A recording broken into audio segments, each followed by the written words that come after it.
Hello there, my name is Martin Henley. This is the Effective Marketing Company YouTube channel, and this is Talk Marketing. Now, if you've spent a second here on this channel, you will know that I am on a mission to give you everything you could possibly need to know about sales and marketing, because I want you to be more successful in your business, and I think the only way to do that is through your sales and marketing, by being more effective with your sales and marketing.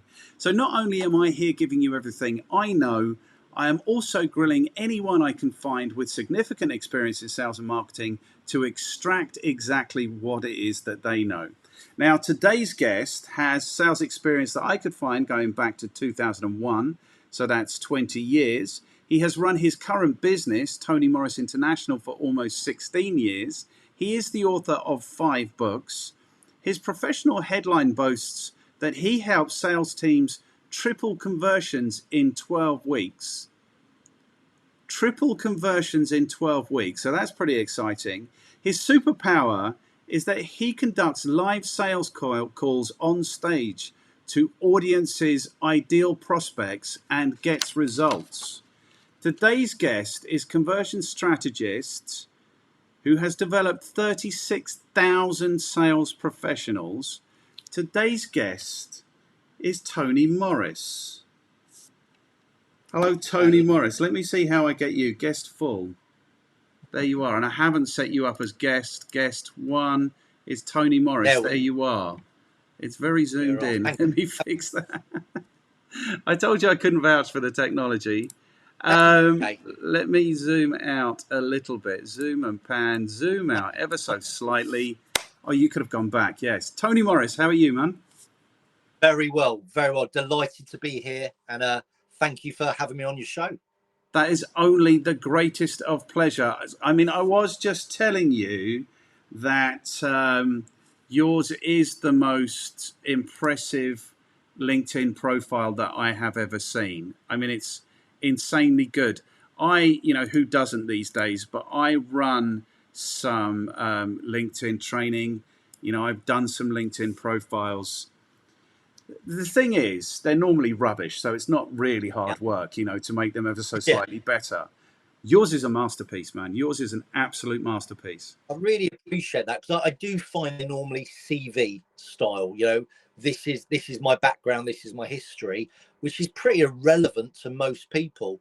Can I ask you, because I love feedback, what was it specifically that stood out to you, that appealed to you?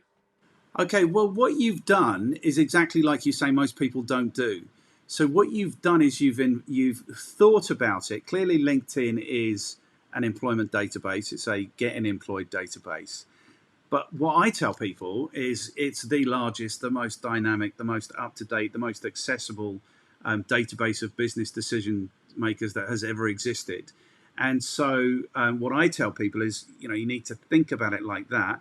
You need to position yourself not as a prospective employee, but as a provider of value or services or products or whatever it is. And what you've done, I know you didn't do this on your own, but what you've done is you've done that. You've positioned yourself as a solution provider. Your what I call value proposition, this helping sales teams triple their conversion in 12 weeks. I mean, that is a fantastic value proposition. Who is running a sales team doesn't want to triple their conversions in 12 weeks. And the superpower. So what you've done is you've done 2 things. You've obviously lived it and done it and delivered this amazing value. And then what you've done is you've thought about how to position that. So yeah, the best, the most impressive LinkedIn profile I've ever seen by a country mile. I really appreciate it. I've always struggled to articulate my, I guess, superpower or expertise. And if people say, "What do you do?" I say, "I'm a sales expert, or I'm a sales trainer, or I'm a sales speaker." But it's too general. It's too broad. So I really thought hard, and I was helped here by an amazing guy called Jason Osborne, who really is a LinkedIn guru, and this is his area of expertise. And when he drilled down on what do I actually do, where do I add most value, I really thought about it and said, I increase conversion at every step of the sales process. And he said, then you're a LinkedIn strategist. And I said, I like that. So that's I can't take credit. He came up, he helped me unlock what I was really good at, Yes. and gave me a term that I can use to articulate that. And as you said, it's a big claim, tripling conversions in under 12 weeks. But fortunately, because I've been there and done it, I can make that claim and back it up with references, Good. which helps. Well, we might be the judge of that because we're going to grill you about that for the next hour and 15 minutes. Absolute pleasure. Good. So, because there is a semblance of order that goes on here, there's 5 questions. Everyone gets the same 5 questions. So, the first question is, how are you qualified to talk to us about conversion strategy or conversion? The second question is, who are your customers? Who do you work with? How do you add value to their lives? The third question is, what is your recommendation for anyone who is looking to do better with their conversions? The fourth question is, what do you recommend people who read? And the fifth question is, who can you throw under the bus who might endure, or at least endure, to have one of these, endure to have one of these conversations with me? So that's the 5 questions. So let's start at the beginning. How are you qualified to talk to us about it's sales conversions? That's what we're talking about, is it? Absolutely. So I want to pick up on a word you mentioned earlier, because I pushed back on this word. You said I started my career in 2001 in sales. So you said I've got 21 years of experience. And I'd like to change that word experience. And I don't say this to be arrogant. I say this to all of my clients, that experience is irrelevant. It's about success. So what I'd say is I've had 21 years of success. And I use an example. I remember I used in a meeting many, many years ago with a big manufacturing company. And I said to the sales director, and this was, bear in mind, this was 11 years ago. And I said to the sales director, who would you rather be if you were going to be in a boy band? Would you rather be Duncan from Blue or Harry Styles from One Direction? And he laughed. He said, look, I'm the worst singer. I said, well, they're not that great. And I said, who would you rather be? And he said, well, obviously Harry Styles from One Direction. And my following question was, who's got more experience? Because at the time, it wasn't Harry Styles. But Harry Styles had far more success. So for me, you can have 40 years of experience by being highly average, or 7 years of outstanding success. And I know what I would rather be. So I think, to answer your question, how do I qualify, or why am I here now speaking about this subject, is fortunately I've had 21 years of success doing this for my personal career. But I have, as you mentioned, I've helped over 36,000 sales professionals in the last 16 years. I set my business up in April 2006 with my then business partner, who I bought out 3 years ago now. And what was interesting is my first ever client was a company back in 2006 called Cornhill Asset Management. They sell something called IPOs. And the way I won them, Martin, was one of the ways I used to get leads is I used to look at the Evening Standard, the London newspaper, and look at who was advertising for sales jobs. Because to me, that told me 2 things. It told me, one, they were growing. And if they're growing, they're a sort of company I want to work with. Or it told me that they've got a sales team that's underperforming, and that's why they need new blood into their business. So either way, I could help them. And I saw this big advert for a company called Cornhill Asset Management. I looked them up on Google and saw that they sold IPOs. And I'll be completely honest, I didn't have a clue what IPOs were. I did a bit of research and sort of understood it stood for initial public offering. I sort of understood that it was about high risk investment, that you make extremely high risk, but obviously if you're correct in your risk, the results and rewards are massive and significant. And they had 16 salespeople. And I met with James Almond, the director, and I understood the business a bit better. And I went into the company. They were based at number 1 Cornhill in Bank, opposite the Royal Exchange. And I did sales training for them, this group of 16 salespeople. And I tripled their conversion from a phone call to contact, and from a conversation to a deal. And it made me realize that I've never sold IPOs. Up to that point, I didn't know what IPOs were properly. But what I'm good at is helping people articulate their proposition better.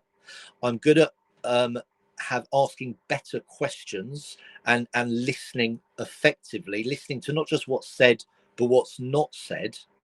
And based on that, I created a methodology of how you can increase the probability of a successful outcome.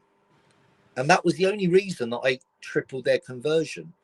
And to date, in 16 years, I've actually worked across 62 different industries, one of them being stockbrokers like Cornhill Asset Management were.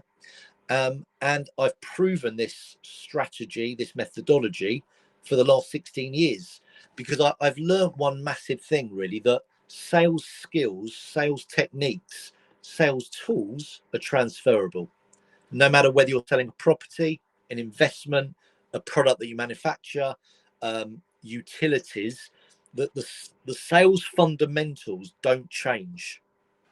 And once I started studying sales and became extremely passionate about it and really falling in love with it, actually became a hobby of mine, it still is. And I really started to understand the principles. Then I was able to luckily teach others how to replicate my success. Brilliant. Okay, so let's go back to this first thing, this experience versus success, because this is something that I'm really interested in. I hadn't thought about it quite in those terms. Like somebody posted something on LinkedIn the other day saying you have to touch a customer 22 times or something to get a sale. And I already commented, but I just wrote, no, you don't. Because it seems to me that it's really easy to miss the point in sales and marketing. It's really easy to miss the point. So if somebody tells you it takes 21, now you're a conversion specialist, so I'm expecting you're going to agree with what I'm saying. But if you tell somebody it's going to take 22 touches, then they're just going to go through those 21 touches. Do you know what I mean? Absolutely. And for me, it depends entirely on how effective each of those touches are. So because we can all do it. And this is where I think sales kind of goes wrong sometimes, because they're told, persist, like make 30 calls, make 100 calls a day, get through to 30 people, get 15 of them to express some interest. Don't ever let anyone say no. As long as they don't say no, there's a chance they might buy it. So you can be completely ineffective and stupidly productive, but completely ineffective, completely unsuccessful. Correct. Just by going through. So it seems to me that there's a magic ingredient that's missing, which is the way you're putting it now, is that desire to be successful. And I think there's other components missing. I think one of the things salespeople often do wrong is they speak more than they listen. And I think, therefore, with these 21 touch points, I'm on your page, I disagree entirely. And it's something that I funny enough, read this morning. I did a post on LinkedIn and a gentleman commented on it and gave me a really good lesson, actually. And he said, everyone can offer a service, but very few offer an experience. And I really love that. I hadn't thought about that it's not about customer service these days. It's about what experiences do we create for our customers. I'm actually writing another book. I'm 2/3 through it. And it's called Memorable Service, the Good, the Bad, and the Ugly. And what I've done with this book is every chapter is a scenario. So, for example, chapter 1 is about Starbucks.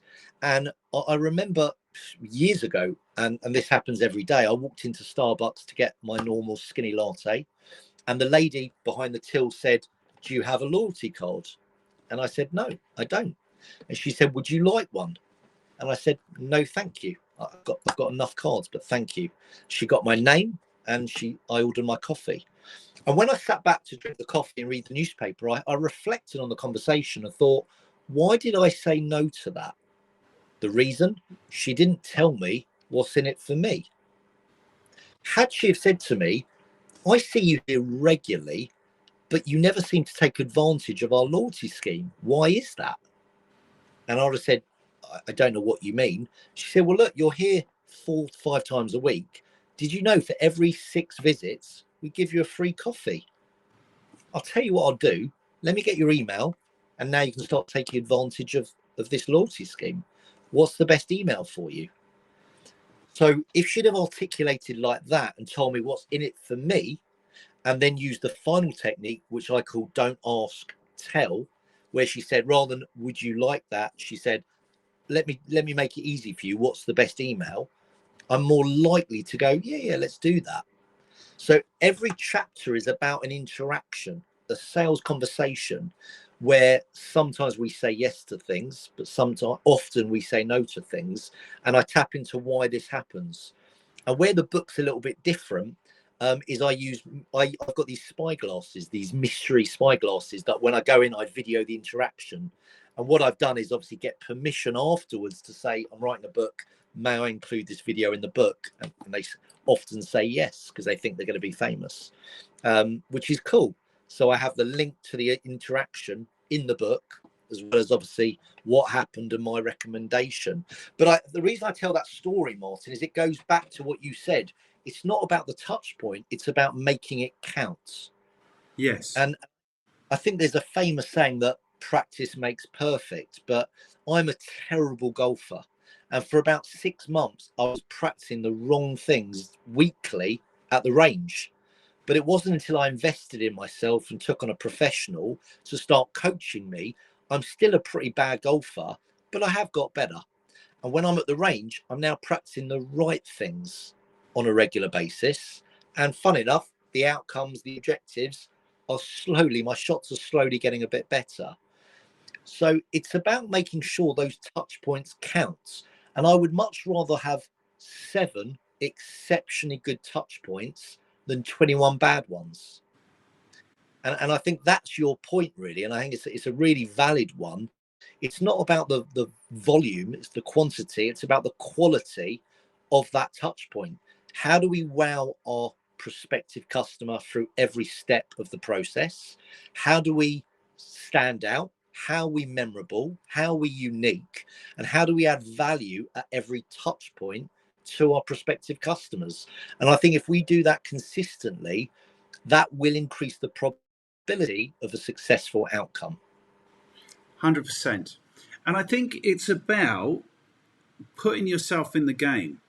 Like I can go through the motions, I can go through the motions. I can be seen to be making the 100 calls. I can be seen to be getting through to the 30 people.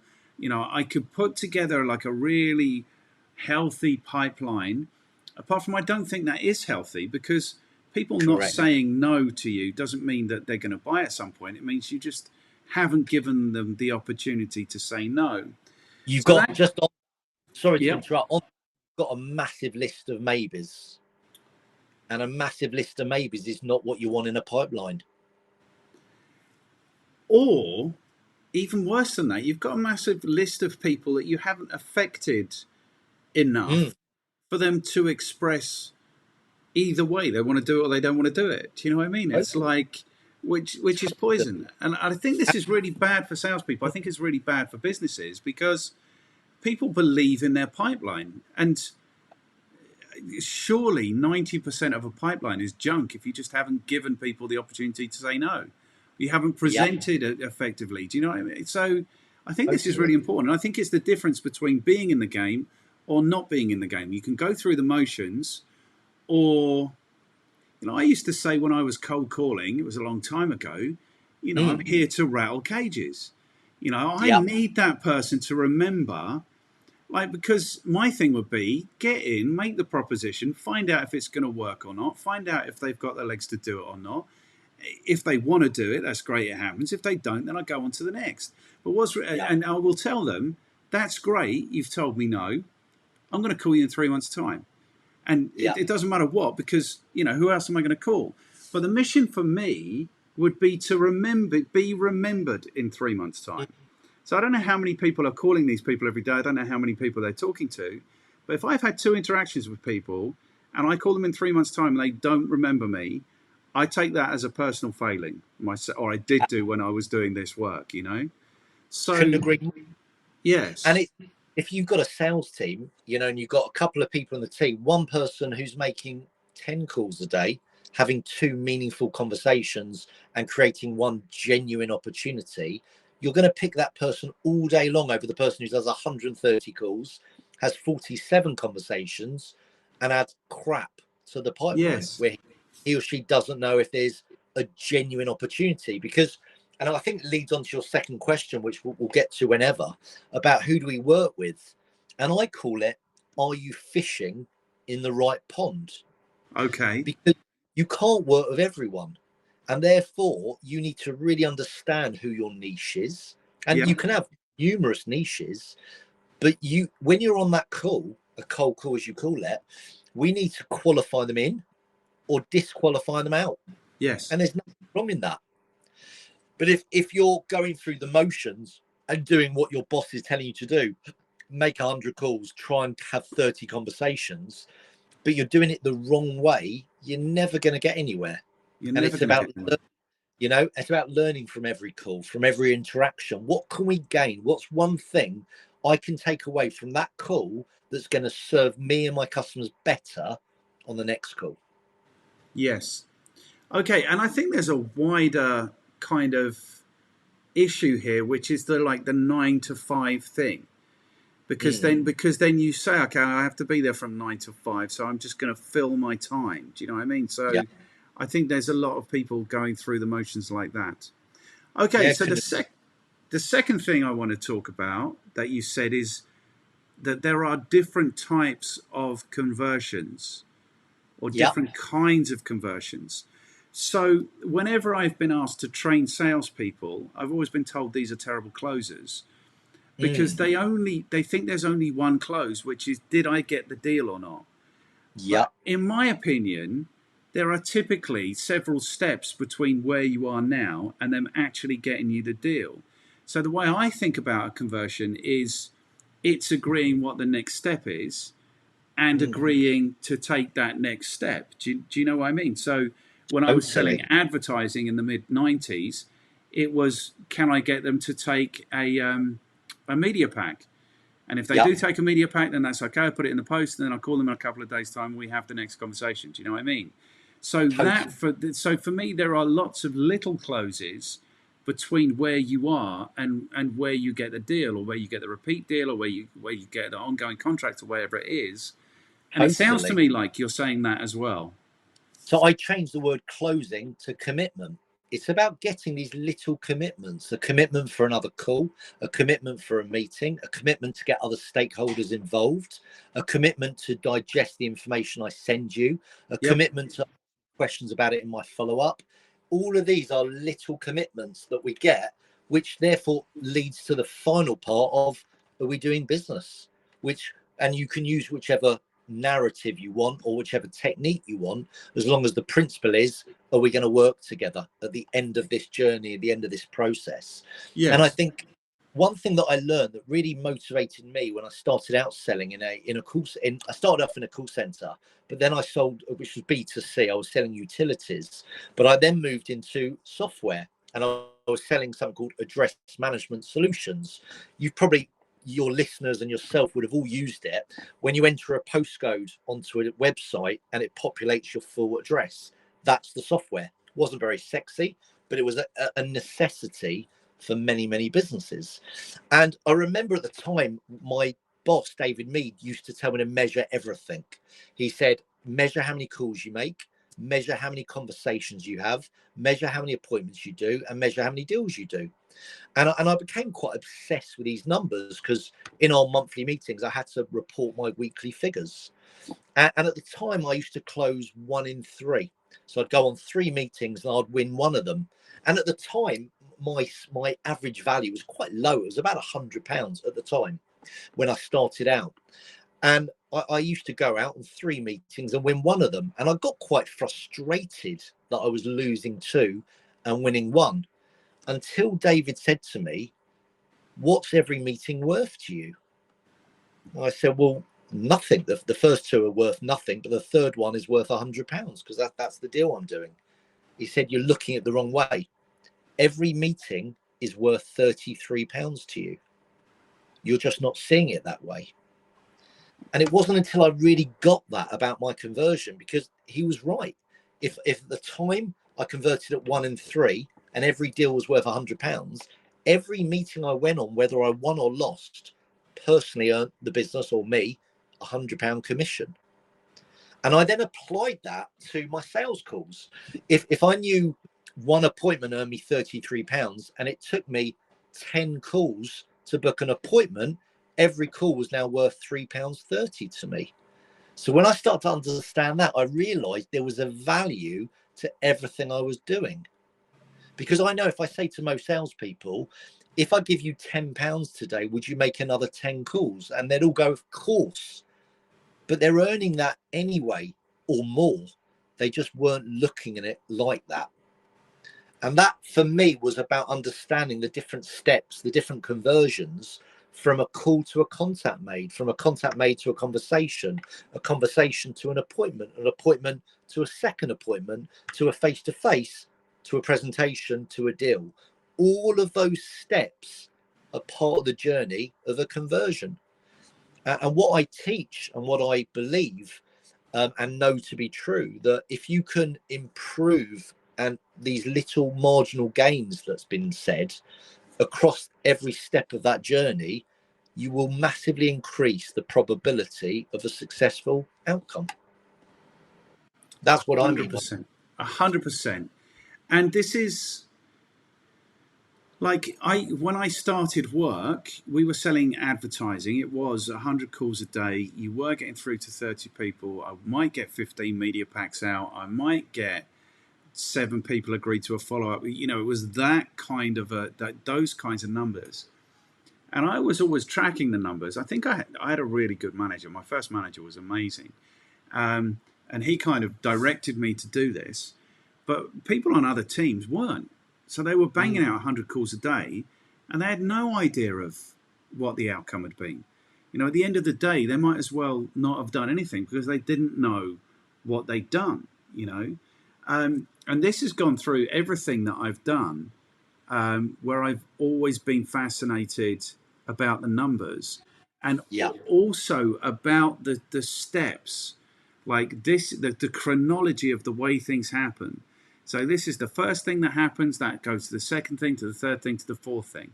And if you want to change then the outcome, the final outcome, then all you need to do is, like you say, improve each one of those steps a little bit, and then the outcome is improved majorly, you know. So I started to see if I could make 110 calls in a day, or I could get through to 35 people, then, you know, that will have the knock-on effect further on. And if I could... Sorry to jump in, Mark. There's 2 big points you raised there. One of my favourite all-time films is Pursuit of Happiness with Will Smith. And if you've not heard it or read it, it's based on the true story of Chris Gardner. Phenomenal film. I'm in tears every time I watch it. But he had less time than the other salespeople, the other brokers. So to maximise that time, he wouldn't drink any liquid. Therefore, he didn't need toilet breaks. So he could make more calls than anyone else in a smaller time period. And he also never put the phone down. So he would he'd lift the dialer up, and the second he got off the phone, he would dial the next number. Whereas others would put the phone down, type in some notes, mess around. So he was much more effective. And what he also did is he developed himself. He invested in himself. He read, he learned, he grew. So every touch point, every conversation was getting slowly better.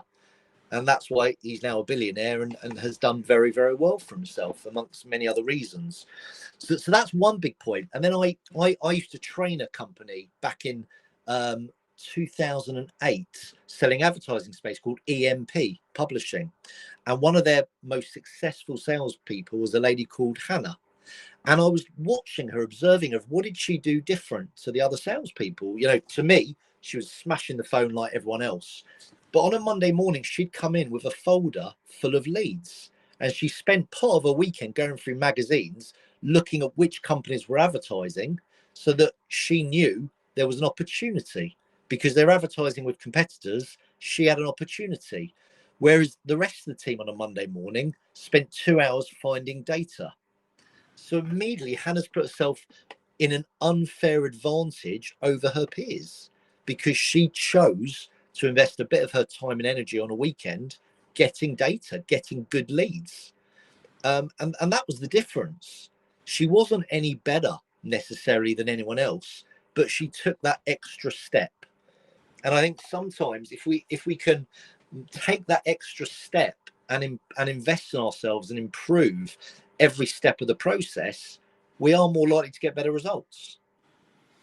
I think nothing's guaranteed, but Mm. I think like if you can improve the number of calls by 5% and the number of actual contacts by 5%, and I'm not very good at maths, but I know it adds up to more than 5% improvement at Yeah, the end. yeah, So whatever that is, that compound improvement. correct.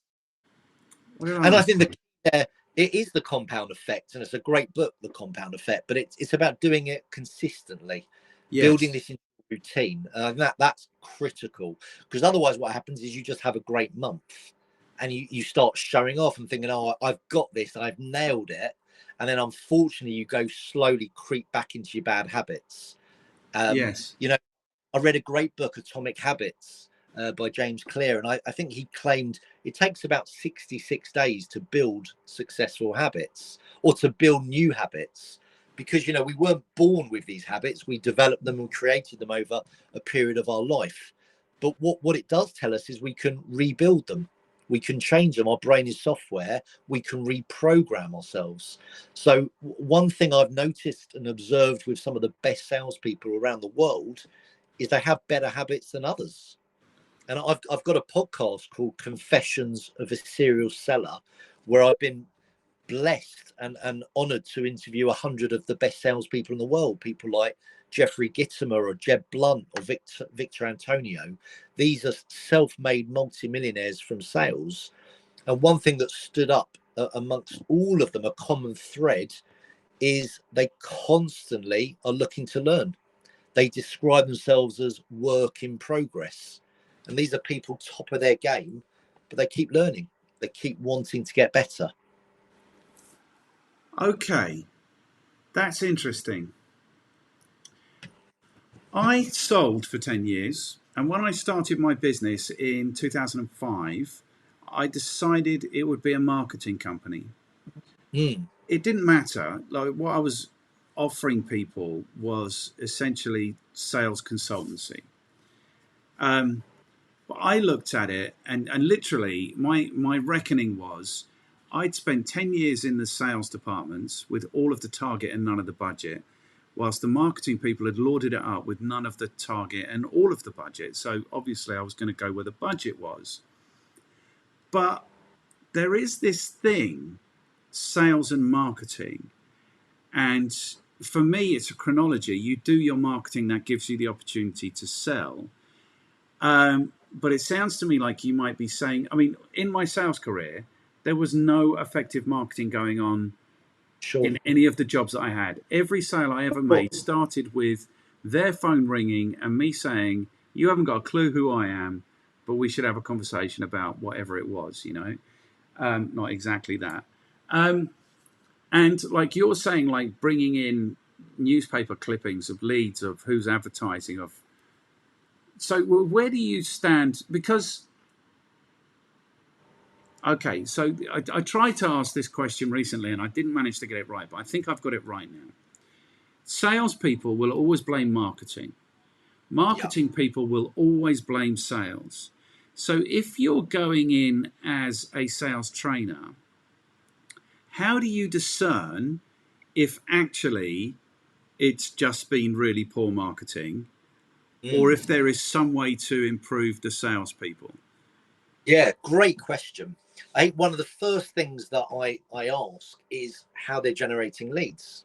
Okay. Are they still cold calling like you do back in the 90s, or is there a magnet, a lead magnet?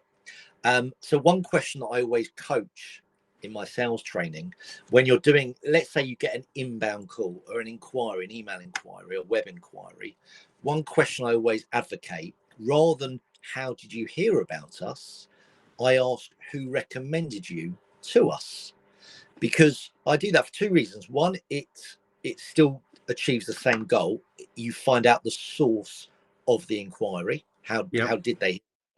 But you also give that what you plant that seed. You give that wonderful perception that most of our businesses recommended. So rather than ask, have you been recommended? It's, may I ask who recommended you? And when they say, no one, I found you online, you say, well, that's great. I mean, the only reason I asked is most of our businesses recommended to us. So it plants that seed very early. And I do that. I coach that because I'm genuinely interested in where all my leads come from. And let's say we get 100 leads a month. If I can find out that 72% of those leads come from one source, then surely I could allocate marketing budget more effectively, which will increase my leads. But also I'm going to look at the quality of those leads. So I want to know where the volume comes from, but I also want to know the quality of those leads. And the only way I can decipher the quality of the leads is really down to the training, down to the conversion of that sales team, because that will tell you what quality there genuinely is or isn't. Marketing, sales has to start with marketing. Marketing is about attracting the right leads into your funnel, and sales is about turning those leads not into customers but into raving fans, so they become your ambassadors and they recommend and refer you time and time again. So I know there has always been this barrier between marketing and sales, but actually the real answer is they totally and utterly complement each other. You can't, in today's world of selling and marketing, you can't have one without the other. And I think, when I started selling many years ago, 21, as you know, 21 years ago, I had to find my own leads. But now, luckily, I've developed myself as a marketeer, because I think you have to. I think all successful salespeople now truly understand marketing, or should do, because then they're investing their time with the right people. And I call it, it's not a great name, I call it ROT, return on time. And the most successful people, the other thing that came out of my podcast is there's no such thing as time management. It's constant. But there is such thing as task management and utilizing your time more effectively. And therefore, the most successful salespeople will invest their time with the right people more often than an average sales performer. So I think more than ever before, if you're going to excel in sales, you've also got to excel in marketing. And if you don't understand marketing, go out and understand it, learn, because then you're going to be spending your time with the right sort of people. Okay, good. Yeah, so people have said to me when I was the effective marketing company, they would say, look, either we're going to engage you to do some marketing or we're going to employ some salespeople.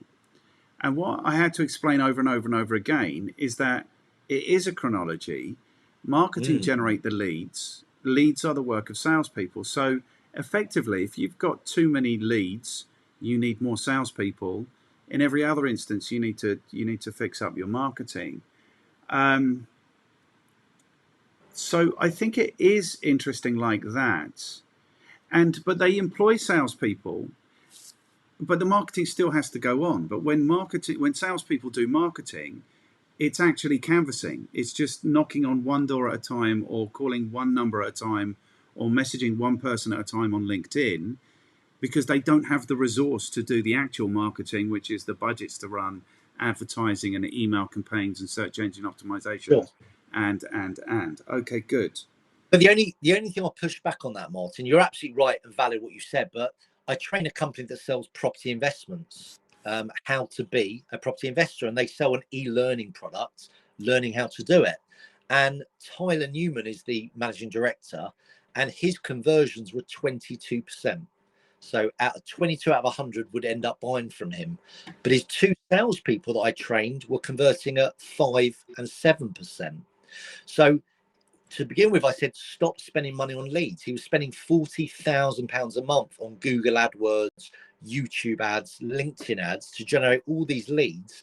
However, the sales team were burning through the leads because they didn't convert as well as Tyler. He took me on board to coach and develop them.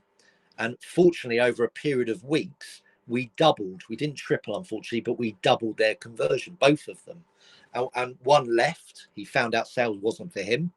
And one now is converting at 15%. So he's not as good yet as Tyler, but he's damn close.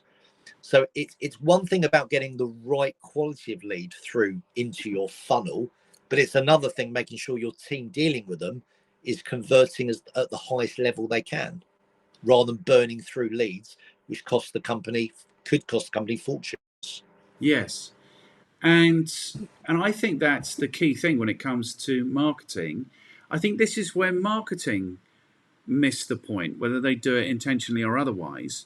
They always are concerned about the volume of leads. Yeah. And very rarely, like, how can they be? Until you speak to somebody, you don't know the quality of a lead. Yeah. But they always fall back on the quantity. And what nobody really seems to take cognizance of is the fact that leads are work. Like, every single one of those is going to take some time and some energy, and that, of course, is money. So there's a guy on Facebook, an American guy, and he really annoys me because he basically says, if you don't have 200 leads coming into your business every day, you're going to fail. And I'm like, well, I'm selling oil rigs. So how many oil rig leads do I need a day? Do you know what I mean? But Absolutely. then it's like, okay, if each of these people needs a conversation, that's 200 people. I can only speak to, let's say I'm doing really well, I can speak to 50 people in a day. I've got their mobile phone numbers and they're all dying to speak to me. So every day I'm generating 4 days work. Like, how can that even be viable? So I think this really happens where marketing missed the point, because then what they're doing is they're just clogging up their salespeople with just volumes of work. So the other challenge you get there is salespeople will blame the leads. I mean, one of my favourite many years ago was Glenn Ross. Of course, the leads are weak. The leads are weak. You're weak. And I wrote my first books, Coffees for Closers, because I loved the famous line Alec Baldwin said, put the coffee down. Yeah. Coffees for Closers. Loved it. But, you could argue, were the leads weak or were the salespeople weak? And the only way you'll know that is you measure. If you don't measure, you can't manage. So many organizations don't measure. As you said, it's just get as many leads in as possible. But then what you're actually doing, if they are poor quality and they're the wrong type of lead, is you are, as you said, clogging up the salesperson's time. They're wasting their time speaking to people that are never going to buy their product or service. So it's about measuring everything to make sure to know which part to fix. Except, of course, what you can't necessarily measure is the soft bit, which is, are the salespeople actually putting themselves in the game to make? Do you know what I mean? So if marketing is kind of missing the point, deliberately or otherwise, and then salespeople, so their job is just to call all of these leads. It's not necessarily to make the most of every lead, So I think sales and marketing is really interesting in this. You couldn't get it so willfully wrong in accountancy. People would go to prison. Do you know what I mean? Or you couldn't get it so willfully wrong in HR, because then people would, there'd be lawsuits. Or you couldn't get it so willfully wrong in production because everything would just go in the bin. But in sales and marketing, it is such a subjective thing that you can just get it completely. You can be seen to be doing everything that needs to be done, but just be missing the point and then missing the end goal by a million miles because everyone's going through the motions. So the last 2 years, I've invested probably over £25,000 and so much of my time building a marketing funnel. I didn't really understand what a funnel was when I began, but I realized how, and it goes back to my point, I now know how vital marketing is to my business, because when when I set up 16 years ago, all of my business was from cold calling. I won, I remember it vividly, year one, 2000, April 2006 to March 2007, we won 54 clients. And they were all on the back. We were a brand new company, and it was on the back of me cold calling through the newspapers and other lead sources that I found. But that doesn't work now. And what I also found is it's not scalable, because without being arrogant, I have an ability that a lot of people can't have, making these sales calls, which is why I make calls on stage. But I now realize it's so much about finding the right leads, the most cost effective leads, but the right quality of lead for you, for your product and your service. Yes. Okay, so I wrote down the second thing because I really want to ask you about that. But I thought I'll write that down and remember the first thing, and now I've forgotten the first thing. Yeah. Okay, Maybe so about it the doesn't funnel. work now. Yeah. Okay, it doesn't work now. So let's just, that's the one I've written down. It's not the one I really wanted to ask you first. Doesn't work now. I've got to the situation where I don't call anyone anymore without messaging them first to say you free for a chat. Mm. So I spent 10 years cold calling. I've cold called, significantly important people and got through and had a Yep. chat. But now I won't necessarily even call my dad without messaging him in advance to Yeah. say, is it cool that I call you?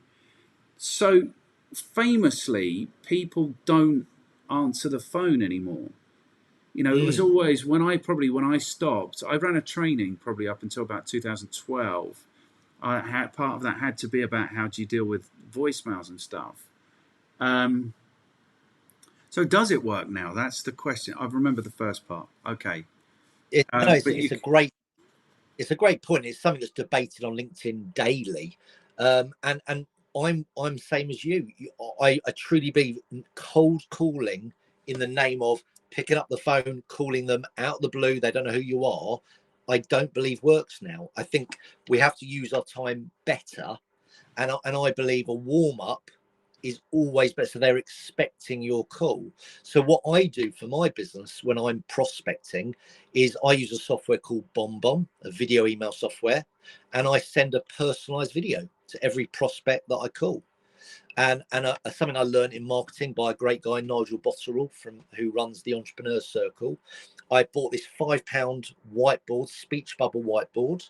So when I do a video, if I was calling you, Martin, on the whiteboard that I'd hold up here, it will say, "Hi, Martin," at the beginning of the video. I then put it down and I articulate my value proposition. And then I explain at the end, my call to action is, I'm going to be in touch with you over the next few days to see if I can help you as well. And I use the word help, not sell.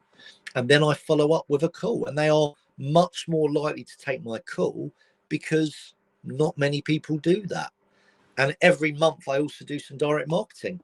Every single month I choose different ideas that stand out, and I measure what gets the best response, be it email campaigns or direct marketing campaigns, as well as my video. And I do video on BombBomb, but I also do on LinkedIn. When I've connected with the right person, I will send them a video message on LinkedIn, which you can do when you compose a message. And again, I do the same whiteboard with their name, because it's proven they are more likely to open it as they know it's addressed to them. I think it's Okay, vital. vital. Okay, so the thing is, there's all the power is with the receiver of the call, but Mm, they've decided if they're going to have their voicemail on or off. So why would you ever not have your voicemail on if you're sitting in an office? yeah. And then, or if you've got their mobile phone, they can see exactly who's calling, and they'll make a Mm, decision. And people famously don't pick up unrecognized numbers. So all the power is with the buyer. So I think you're right. It is more about marketing. Now, there is a little bit mm, of a debate that's going on in this little series of mine, because on the one hand, I've got people like Barnaby Winter, who says, don't even bother looking for customers anymore. The mission is for it to have your customers find you. And on the other hand, we've got Ben Kench, who says you'll always make more if you cold call them. Like if you can take it from, like if you can go out and hunt them down, then you'll make more money. I'm resolved. I'm quite happy to sit in the middle. So I've done enough marketing now to know the huge value and the huge difference of having somebody call me and say, I wonder if you can help me, rather than me calling them and saying, you don't know me, but I'm hoping I might be able to help you. Yeah, But I think it's both. So for me, marketing's job is to generate as good quality leads as they possibly can. yeah, Sales's job then is to make the most of those leads, which for me is qualifying them in or out as quickly and as efficiently as possible, but also generating referrals from those calls in the way that I am in that this. This has grown legs of its own. So typically, any lead that comes from marketing should generate me a couple of leads, even if that lead isn't very good, you know. But then the salesperson has to be in the game, because the really easy thing to do is just say, oh, well, all these marketing leads are shit, you know. So yeah. yeah, So so there's a massive point here. There's two big points I want to touch on. So I work at one of the biggest car leasing companies in the country, and they spend thousands of pounds every single week on marketing to generate leads. What I observed, though, when I was watching 70 salespeople in ultimately a call center, was they gave up after 3 attempts. And I realized when I spoke to them, that I said, why do you stop at 3? They said, number one, we got too many leads. So that was marketing's issue. And number two, if they don't respond after 3, they're clearly not interested. And they still say that now. And I said, but is it fair that when they inquired about leasing a car, they were deadly keen, they had an appetite, but then one of their family members got COVID and they're very poorly, and now leasing a car is not top of their priority list? But in 4 weeks, when hopefully their family member is better, they're going to go back to whoever kept in touch or whoever made the best impact. So I said to my client, you should set up a sweep up team. And they had 70 salespeople, but they took 3 people in the sweep up team to phone all the leads that the salespeople quit after 3 or 4 attempts. And the sweep up team now has 21 people in it, and it's now the most successful department within this car leasing firm. And they weren't any better on the phone, they just didn't stop until they got an answer, which could have yes, been, I've changed my mind, or actually I'm still in the game, I'm still yes. looking. You know, I think that's such a key point that we forget as salespeople, you know. Yeah, and I mean, I've got issues with persistence as well. I think a lot of people are persisting too much. I mean, if it's shit, stop, is what I think. But maybe Yeah, 3 isn't the right number. There is going to be a right number. But yeah, so we are told to persist, but also we're told, oh, it has to be hot. The lead has to be hot. You know, it yeah, doesn't have to be hot. It just has to be closed. Either it's moving forward or it's not moving forward. It just needs to be closed, I would say. Um, yeah. but clearly, The the other, opportunity is, if they're having too many leads, is for marketing to tighten up their targeting and their correct, messaging and the rest of it. Do you know what I mean? So yeah, totally. And I looked at the top salesperson in that call center. It was a guy called Sam, who's now a manager. And another mistake, often they promote the top salesperson just because they're good at selling doesn't mean they're good at managing. Good at no. managing. But But what one you're thing definitely Sam doing did then is taking your best salesperson off the floor. correct, which is always dangerous. But the Yes. other thing is when I looked at Sam, he converted at 82%, which was exceptional. The next person converted 65. However, Sam's business wasn't phoning leads, it was phoning customers and being recommended to their friends and family. And Yes. I said that term earlier. You don't want customers, you want raving fans. Yes. So as long as 2 things happen: one, you ask for recommendations every single time, and secondly, you make it consistent and you follow up with them. That's when you're going to start converting at the highest level. Because when you phone a referred customer or a referred lead, they've been recommended by a trusted source normally, so trust is built immediately. And often that lead won't speak to your competition, because why would they? They Yes. trust the source it came from. So I think the salespeople that do it really well, they are persistent without being a pest. They convert at the highest level possible, and then they ask for recommendations and convert those too.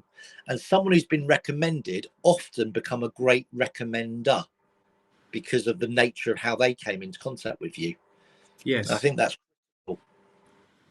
100%. That's the best way to start. There's a little pitch. I think it's like an NLP. It's a trigger kind of a thing where you apologize, you talk about respect, you use a need because statement, and then I need to speak to you because Yeah. Mrs. Morris said that you'd be interested to have a Yeah. conversation. Of course, then you're interested. Yes. So I think we've got to, who are your customers and how are you adding value in their lives? I mean, there's two things that I'm fascinated about are like 36,000 professionals. That clearly wasn't one-on-one. So you're talking about now you went in and worked with a team of 70. So Correct. it's kind of, that's how the volume builds up. So And as well as that, and I'm a speaker, so I've spoken to 450 sales professionals in a room. But for me, I hope I've added value to them. I've Okay, touched well, their life. according to your LinkedIn profile, you've developed those people. So, Absolutely. all power to you, brother. No, Okay, so the thing that I'm interested to talk to you about is this cold calling on stage. I've come close to this. For my sins, I sold recruitment at one time in my life. And the owner of the business was insistent. It doesn't matter who comes in, you make 3 calls for everyone who comes in. So someone comes in, you sit down, you interview them, and you're like, okay, I'm going to call this business, this business, this business, in front of the person. So right. that was kind of that was kind of it. But I've done this a lot. Like when I was doing the sales consultancy thing, I would say to them, "Look, you should be on the phone speaking to people," and they're like, "Well, I don't know how that could possibly even happen." And it's like, "Okay, well, here's the yellow pages, and here's my phone, and let's have some Yeah. conversations." And within 5 calls, you can demonstrate that there's some value in doing that, even if you're not converting somebody. But doing it on stage, man, that's different kind of mushrooms. Yeah. I mean, when I first did it, I'll be honest with you, I was quite nervous. I thought, what if I screw up and make a fool of myself? What if someone's rude to me and puts the phone down? I thought of all these what ifs, but then I sort of reminded myself of I've been successful. I've done it. I know it works. I've been there, done it, worn the t-shirt. So as long as I follow the process and stick to what I know works, why should I be scared? And I also look at it as, what is the genuinely, although it's a bit cheesy, I guess, what is the worst that will ever happen? They will put the phone down. It's the worst thing that could ever possibly happen. And then as long as I walk back from that, step back and say, what did I learn? What did I gain from that? And then that, to me, that's a positive. And I remember I did it first about, must have been 8 years ago. I was booked to deliver a half-day workshop in Birmingham. It was a beautiful venue called Innovation Birmingham, and it was for tech entrepreneurs who were in startup mode. And there was about 150 of them. And I delivered my perfect sales call methodology, and then I made live calls. So some of them gave me some leads. And I'll never forget, I did some calls, and on one of them I secured a face-to-face appointment, which was great. And then I went back on stage to deliver some more content, and the phone started ringing, because I do this voicemail trick, or I used to, which would be very simple. Hi Martin, it's Tony. Can you give me a bell back? The number's 07915. Thanks. And I call it the curiosity voicemail, which often gets a call back. So you don't say which company you're phoning from or why you're calling. And lo and behold, I got a call back, and I knew it's a voicemail I left. So I picked up, hello, Tony speaking. Yeah, hi Tony, it's Peter Maskell, and I got a call from you earlier. Peter, thank you so much for coming back to me. The reason for my call is as follows. And I went into my pitch for this logistics company that I was calling on behalf of, a technology they built for logistics to make it streamlined. And I confirmed and qualified who the decision makers were alongside Peter. And I secured an appointment to look at reviewing their logistics partner, where they spent £850,000 a year on logistics. And I booked an appointment for the sales rep who was in the room and his boss. So, it wasn't a deal, but an appointment was secured on the back of it. I tell that story because all I did was what I've always done. I didn't change anything, and that's why I don't really get nervous anymore. I'm making some live calls tomorrow for 30 estate agents that are on my virtual boot camp that I'm running Monday, Tuesday, and Wednesday this week, and I'm not nervous at all because I know what I do works, and I'm just going to follow the process. And as long as I follow the process consistently, I will get results. Yes. I mean, you say them hanging up is the worst thing that can happen. They could say, Tony Morris, we've told you not to call here. It's funny. So when I sold software, I'll never forget. I was phoning Centrica because they were in my patch in on the M4 shoulder Yeah. and M4 corridor they called it. And I'll never forget. About 6 months into my role, David Mead, my boss, came into the sales floor and said, "Tony, we've just had a complaint from Centrica. They said you've been absolutely hounding them." I went, "Right." And he said, "I just want to say well done." And he walked back into his office. And I thought, okay, because they didn't say I was rude. They didn't say I acted unprofessionally. They said I hounded. And for Yes. me, being persistent and tenacious, as long as it's done on a professional manner, and nowadays you add value at every touch point. You send them a white paper, you send them a link to a webinar that you watch that's value. As long as you're doing that on every touch point, every follow-up, then I believe that's a great thing and not shouldn't ever be viewed as negative. Yeah. And I think the temptation would be to miss the point. Like, you and I know that you're not going to get a sale on every call. You know, Also, so if that's the expectation, then you're going to be unhappy most of the time. But if your expectation is, I'm going to make a proposal, I'm going to get them to think about it seriously, and I'm either going to get them to commit to take the next step with me or otherwise, and that is an effective sales call. That and I is an and effective sales call. correct. And I used to follow a guy, unfortunately, the late motivational speaker Richard Denny, and he used to send out daily Denny tips. I loved them. And one I got years ago was, if you don't have a goal, you can't score. And I really like that. So every call I make, I set 2 goals. My primary goal in my business is to secure nowadays a Zoom appointment. But with the right people. But my secondary goal might be to get an alternative contact name. It might be to get a mobile. It might be to confirm an email address. So as long as at the end of my day, if I've achieved 32 secondary goals, I've actually had a great day. Yes. And I find so many salespeople focus on what they don't achieve, i.e., I've secured no appointments today, as opposed to what they did achieve. I've got 30 mobile numbers, I've got 17 email addresses, I've had a bloody productive day. Yes. And that is the point. Even if you've just worked out who it is that you need to go, or you've made friends with the secretary and she said, Correct. I'll look into it and come back to me tomorrow and I'll have an answer for you. Do you know what I mean? That is a step in the right direction. And that comes back to what you were saying at the beginning about this measuring what it is that you're doing. Because if you're not doing that, then it's like what I say to people is if you intuitively know, you don't Yeah. know because your intuition is so wrong. So Yeah. literally, if I Yeah. haven't actually put down everything I've achieved today, then my intuition at the end of the day is going to be, well, I didn't achieve anything. And I can't remember the Absolutely. last time I did achieve something. So that's interesting. So the question is then, who are your customers? How do you add value to their lives?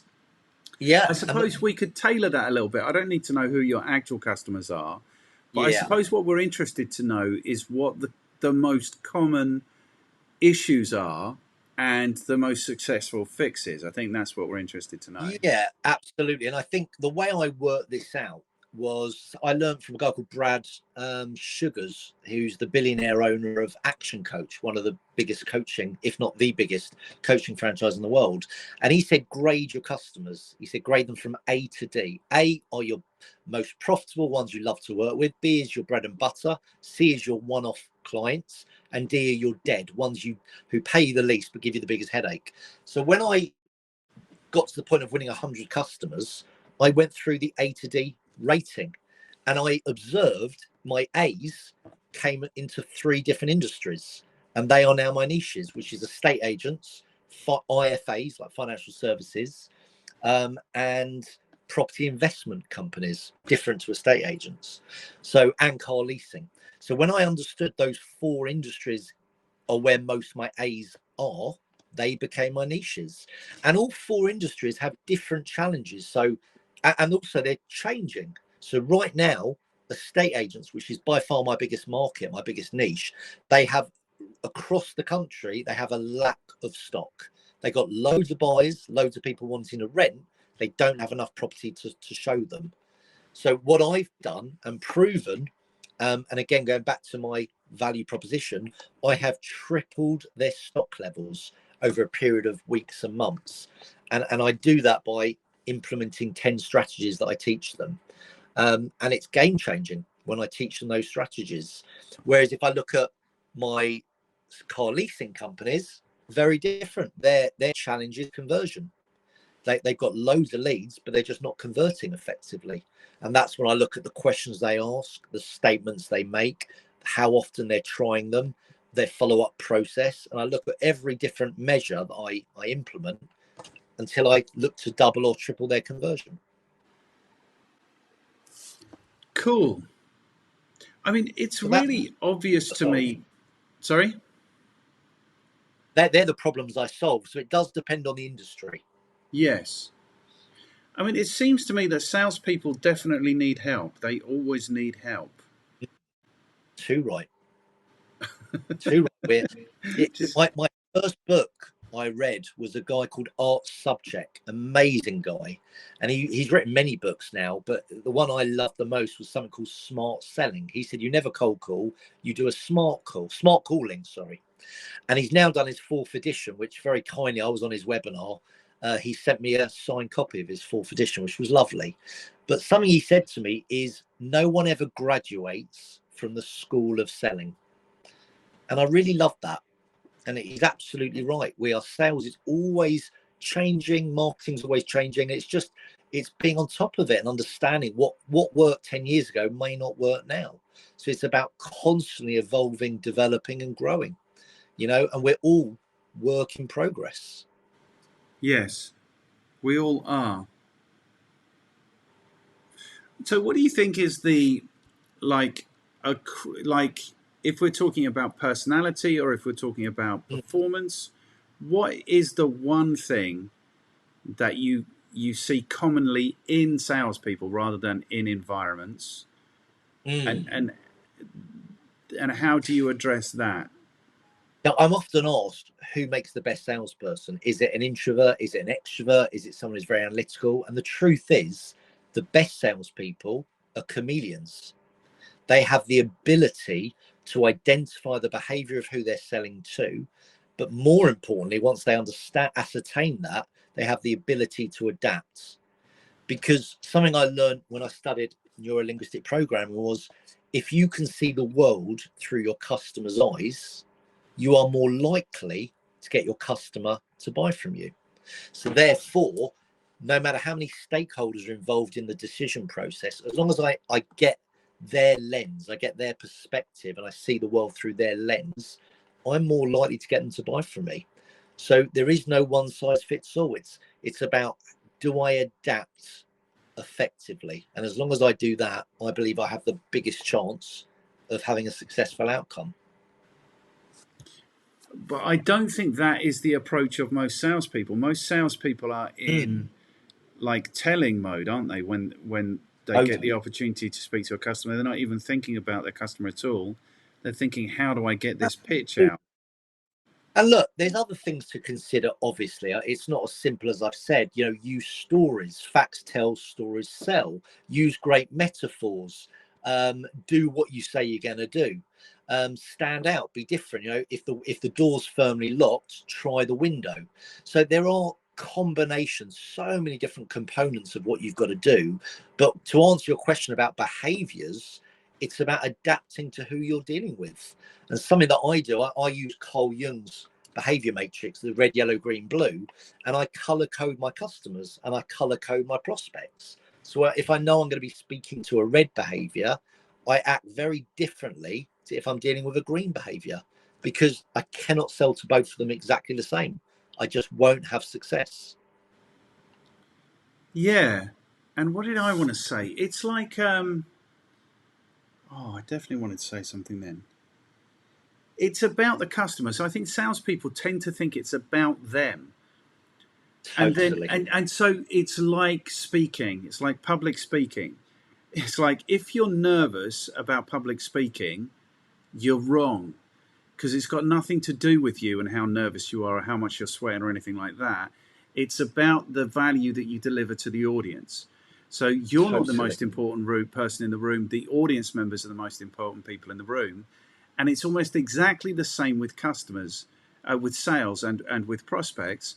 It's got nothing to do with you. It's 100% about them, getting them to do the thing that you need them to do if they're going to buy from you. I So I did this think, post yesterday, actually, and it highlights your point, which is salespeople are obsessed with their USP. What's their unique selling point? But what I said is, who is the USP serving? Because it's serving you as a salesperson. It's a unique selling point that I'm using to sell to my prospects. I believe it's a UCB. So it's unique in the market, but it's a client benefit. And yes, that highlights the point. It's not about you, it's all about your customer. So stop thinking about your USPs, think about your UCBs. And if you don't know what your UCB is, ask your bloody customers because they'll know. They'll tell you why they bought you. 100%. And that conversation never goes on. And people are like, oh, we can't speak to our customers. It's like there's some hoodoo going on if they continue to buy from Yeah. us. They're only buying because they're getting value. So the secret to marketing is you see, I call it I don't like the USP thing because I don't think there's anything unique in the world anymore. Yeah. I call it a value proposition. Is how am I going to Yeah. add value to this prospect's life, And Yeah. if you think about it like that, it's entirely different.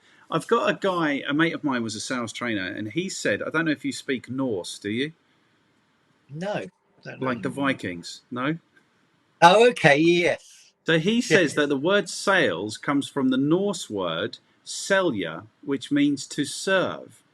Now, I think Oh, if salespeople had much more of that attitude, like literally, mm, how can I get into my customers' shoes and understand what their challenges are and help them to resolve those challenges, then I think they'd be much more successful and I think they'd be much more respected. Like salespeople aren't particularly respected love, at all. yeah, I love that. But I always say your job is to help. Your job is to solve problems, Yes. eliminate pain, minimize challenges, and we're there to serve. And Yeah. back in the Glengarry Glen Ross days, it was ABC, right? Always be closing. I believe today's world of sales is always be curious. Yes. Don't need to be interesting, be interested. That's key. 100%. I watched that on your thing today. So, man, we're so closely on the same page. Of what I Mm. said, what was your phrase in the video that you put up today? That don't be Uh, interested, be interested. Or yeah, don't need to be interesting, be interested. yes. So what I say to people is you have to be interested to be interesting. Oh, I like So that. yes, man, we didn't fall very far from the same tree. Absolutely. I'm Okay, writing that down. good. So I feel like we did the recommendations then for people who want to get better at sales. You listed what they needed to do. Is there Yeah. anything else? I think exceed expectations. I think that's the other thing, really look to exceed expectations wherever you can. Look to wow your prospective customers. I think if Yes. you can genuinely wow them, and it's things they weren't expecting, I don't think enough of that goes on in today's world. And that's why I'm writing a book. I think I alluded to earlier called Memorable Service: The Good, the Bad, and the Ugly, because I highlight sometimes where I've genuinely been blown away and been absolutely wowed, and it's one that I'm going to talk about for years to come. And Yes. surely they're the customers that we want. Yes. 100%. You see, I think I define sales as making friends with people, Mm. making it easy for people to buy. Salespeople don't do that enough. Yeah, And making the most of leads.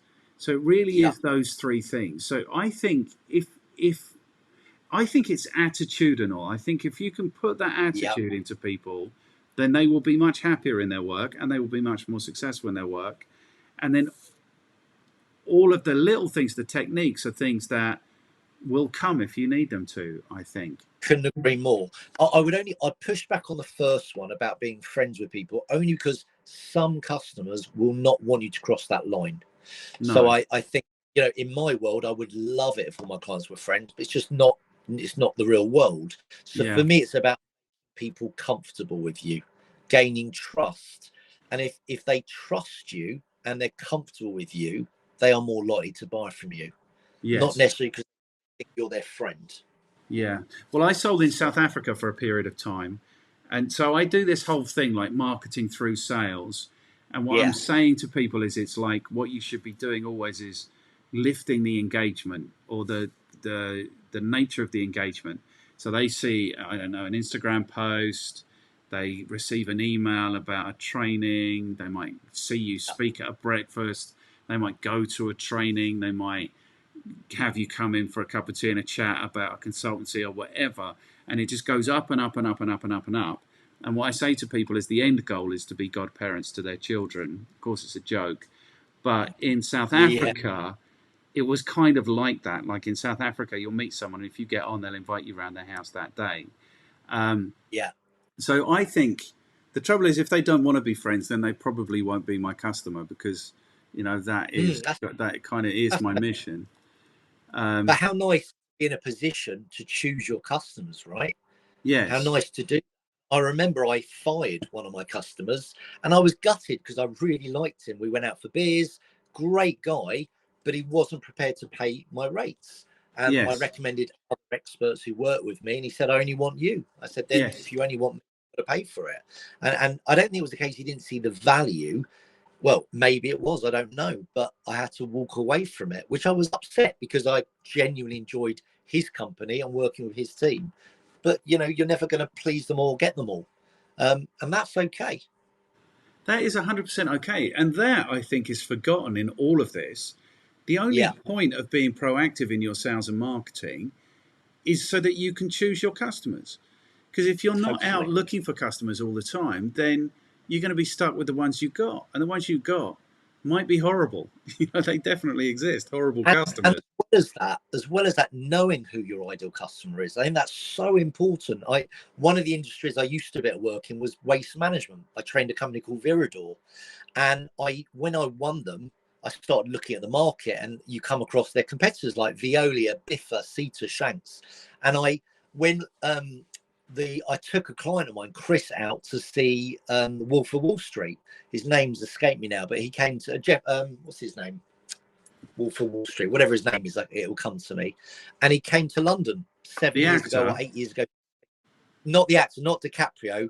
Who's it based on? Who's the oh, the Jordan guy, Jordan Belfort. So Jordan, yeah, he came Jordan to the Belfort.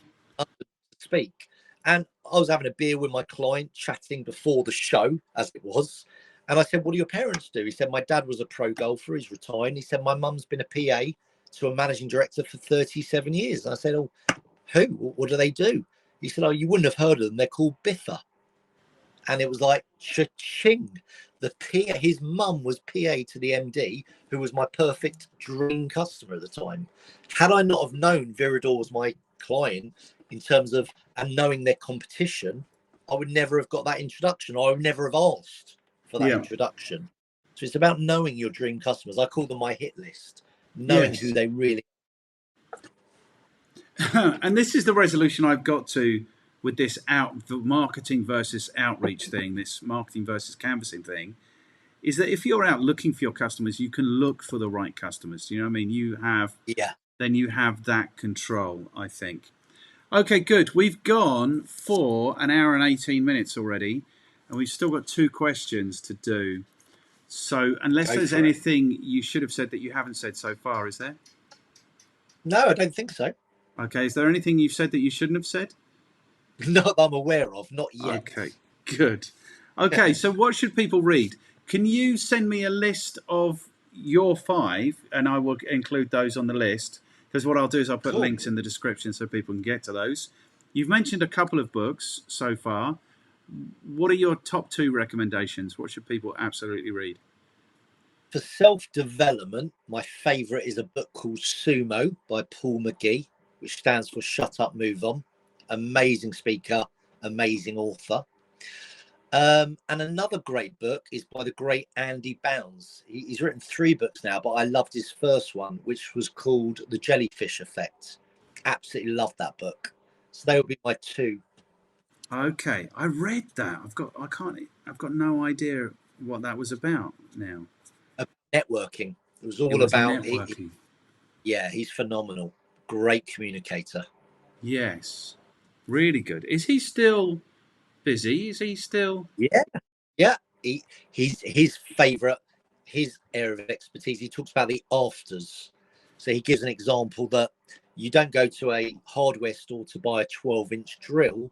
You go to a hardware store to buy a 12-inch hole. So Yes. people buy the result of what you sell. But he's amazing. His mother was blind, so he had to learn from a young age how to communicate with his mum. So his level of communication is exceptional. Yes. So I remember now. I've stolen that. So what I say to people is about the benefit, isn't it? The outcome. Yeah, So I say when you buy a drill, you don't buy a drill. You buy the ability to make holes. When you buy an accountant, you don't buy somebody to submit your tax forms. You buy tax mitigation. If you buy a lawyer, you're buying time out of jail for if your accountant screws up. So I stole that from him, I think. Absolutely. Okay, good. So the very last question then is, who can you throw under the bus? Who do you know who might enjoy to have a conversation like this, or at least endure? That I've been thinking about during our conversation. I mentioned one earlier, Jason Osborne, great LinkedIn guru. One of the best marketeers that I've worked with is a guy called Grant LeBoff, who owns Sticky Marketing. I spoke to Grant like 2 weeks ago. Really great guy. Yeah, so he's coming up in the next 2-3 weeks. Good. A great social media guru is Dan Disney. Okay. Social selling. Yes. So he'd be fantastic. A good old friend of mine who's a sales speaker and he focuses on performance, high performance, is a guy called Gavin Ingham. Gavin's great. I'd highly recommend him. And finally, I'd recommend a guy who is the owner of a B2B lead generation for SaaS businesses, a guy called Steve Burton. Great guy. He won Sales Trainer of the Year for 2 consecutive years, going back 3 or 4 years now. And I was gutted because the second time I came second under him and I was devastated. But we get on great. We speak quite regularly. Lovely fella. So they'll be my 5. So are these, well, not Grant, because I've spoken to Grant already. So are these people you know? Could you set up like an introduction in the way that Warren did for this? If you could, that would be really cool. Absolute pleasure. This has been such a cool conversation, even if it's just confirmed everything. Like I'm not a sales trainer. I'm not even a salesman anymore. But it's confirmed everything I've always thought. Weirdly, we haven't disagreed about anything, have we? No, we've been totally aligned. No, I've thoroughly enjoyed it as well. Really have. So I appreciate you taking the time out and inviting me on the show. It's been awesome. Man, I appreciate you coming and joining me on the show. It has been really awesome. So what we'll do now is we'll do the pretend goodbye for the audience, and then we'll stop recording and we'll say goodbye like normal human beings. Fine. Okay. Thank you so much for your time, man. Likewise. Thank you for having me on.